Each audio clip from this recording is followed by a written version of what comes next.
Hey. Hello. Hi. Welcome back, Misfits, and welcome back to a new episode. Today, we're continuing the conversation about the Bible's greatest hits. Yes. And we're talking about Joseph and the Robe. And the Robe, yeah. Yeah. So this is a very well-known part of the Bible, but mostly that's all we know. Joseph and he had a robe. Yep. So there was this guy named, this is the context of what we know. There was a guy, and he was given a coat by his dad, and his brothers were jealous, so they came up with a plan. Right. That's it. That's the gist. That's the gist of it. That's the summary, if you will. Yeah, but there's definitely a few other things that Joseph did or that happened to him along with the robe. So we're going to talk about that story today. This story is in Genesis 37, and the verse really sets the tone and probably hints to why his bros didn't like him so much. Right. So the Bible says, Genesis 37 verse 3 says, Jacob loved Joseph more than any of his other children because Joseph had been born to him in his old age. So one day, Jacob had a special gift made for Joseph, a beautiful robe. And just specifically, just so you know, because you might be thrown off, the KJV, the King James Version Bible says he made him a coat of many colors. So that's where that comes from, Yeah, right? because some people have heard it as coat, and then you hear the multicolored robe, multicolored coat. So Right. that's kind of so that's where that comes from. It's from the different version, but basically there was a robe, it had colors, and It was beautiful. and his It was dad given gave to it to him. Yeah. Sure. So the Bible says that his brothers actually hated him for being the favorite and weren't nice to him about it. They were just really mad about it. But Joseph didn't help matters. He had a couple of dreams that really rubbed his brothers the wrong way. So Joseph has the first dream and he runs to tell his brothers, right? And the Bible tells us, Joseph says, "Listen to this dream," he said. "We were out in the field tying up bundles of grain. Suddenly, my bundle stood up, and your bundles all gathered around and bowed low before mine." So his brothers were like, "So you think you're going to be our king? So you think you're better than me? So you think you're better than me? You think you're going to be our king?" Yeah. And the Bible tells us they hated him all the more. Like after So he they told them the already dream. hated him, Exactly. and now it's like more. Yeah, listen to this dream, and now they just hated him more. So this is just a thought that I had while we were preparing for this episode. It's like, I think that it's crazy that Joseph didn't actually explain the dream to his brothers, and they already knew what it meant.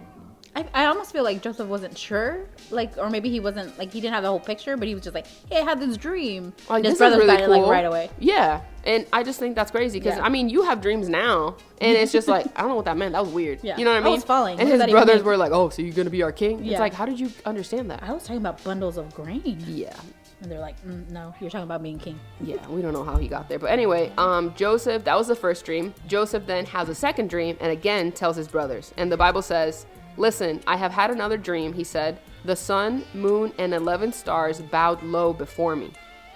That was the second dream. So this time he told the dream to his brothers and to his father. And the Bible tells us that his father scolded him and said, What kind of dream is that?" Just Like, imagine what like a are very you- dad thing, like, what are you doing dreaming that? Yeah, so like Joseph is confused, the dad is confused, and then The brothers are mad. The brothers, yeah, and then the brothers are just jealous. Yes. Yeah, so he's just making it worse, right? So we follow the story, and all of Joseph's brothers were pasturing some sheep at a place called Shechem, and his father sent Joseph to them, and his dad was like, "Go see how your brothers and the sheep are doing, and bring me back a report." So at this point, he's had the two dreams, and then his dad is like, "Yo, go check on your brothers and the sheep, and then just come back and let me know how they're doing, you know? Right. Take him some lunch and see what's going on with See what's them. up." So of course there's like, yeah, sure, I'll go check it out, take them what you need, check on how they're doing, that kind of thing. So as Joseph is approaching his brothers, they see him from a distance, and then they start to plot to kill him. And they're like, "Oh, here comes the dreamer." Like, they're really peeved at him, obviously, very much hating him, that they're already thinking of doing away with him. And so his brothers are like, "Come on, let's kill him and throw him into one of the cisterns.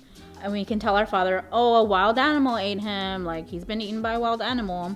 So they had this whole plan already, which makes me think like they had already thought of this before, and now this was like their chance, right? Yeah. Like, And oh, it's an also, opportunity. how far away was he that they were able to have this whole conversation? You know what I mean? Like, He was a little he's dot in like, the he's distance. like 10 miles away. Yeah, we can totally talk about murdering him real quick. But you know that robe gave him away. Yes. They're like, "Oh, we know that's Joseph. He's coming."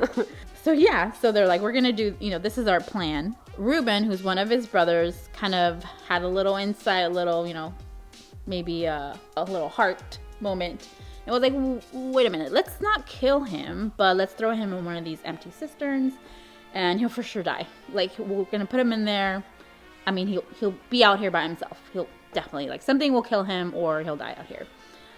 So the other brothers actually didn't know. So Reuben's plan was, I'm gonna come back for him and rescue him. Like, we'll leave him in this hole, and like, I'll be the good big brother and like not let him die out here. So even though like there was a lot of hate between the brothers and like they didn't want, you know, him to live, Reuben still kind of had a little love for his brother. You can tell, like, you know, he was, or just less hate, you know. less hate. Less hate. Didn't want him to, like, he hated him enough to, Yeah. like, you know, not like him, but like not enough for him to die. Yeah, to kill him. So with he had a his little bare hands. compassion for him. Was like, I Right. don't want him to die. Like, yeah, I hate you, but not dead hate you. So Joseph finally gets there, and the brothers take off his fancy coat, and they throw him in the cistern. So just so you know, a cistern is a well, basically, just to get a little teachy so you know what it is.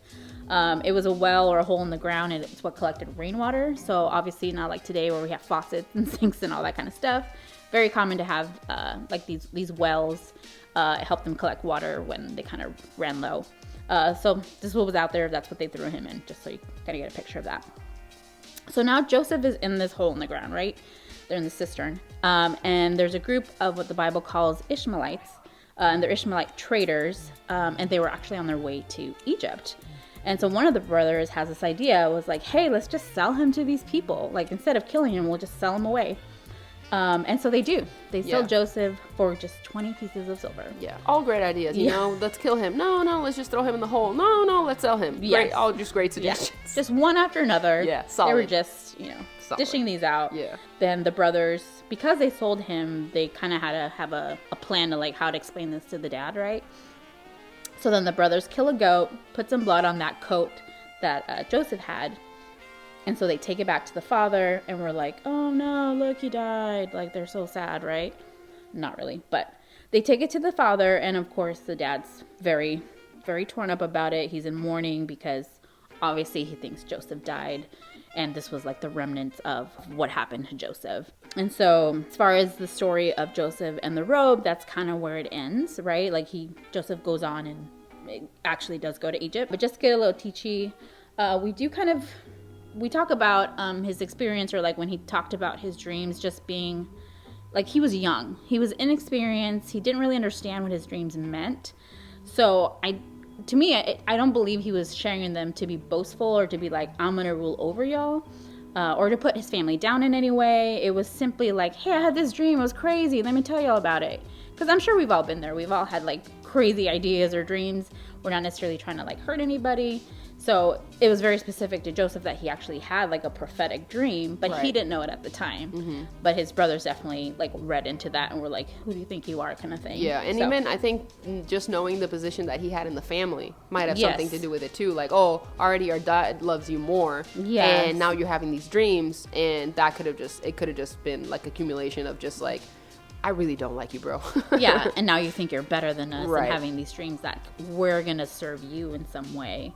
And we already have this like very negative thought about you. So yeah, definitely. Also, it's important to note that in Eastern culture, robes were very much a symbol of status. So the fact that Joseph had this robe and his brothers didn't lets us know that Joseph was loved by his father more than the other brothers, and that he had a higher status in the family than the rest of his brothers because he had this coat and it was very specifically made for him, and it was compared to like what his brothers had. So being so much younger, I'm sure it didn't sit well that, you know, he was given these things instead of them, and so that's one of the main reasons they hated him, and to the point where they wanted him killed, right? Yeah. So just if you heard last week's episode, you know that we talked about Samson. So unlike Samson, he definitely had a much better outcome as far as where he ended up, but bro still had some rough times. We know he went to jail, he was accused of things. If you've heard a couple of other episodes from, you know, a little while ago, we've talked about some of the things that he was involved in, but definitely God just had a purpose for him as well, and so he kind of ends up in a better position. But You're just going to have to read it and find out. Yes. Or maybe one day, we'll do an episode and give you a little more context. But, yes. So yeah. this is where the robe story, part with the robe, specifically the robe part ends.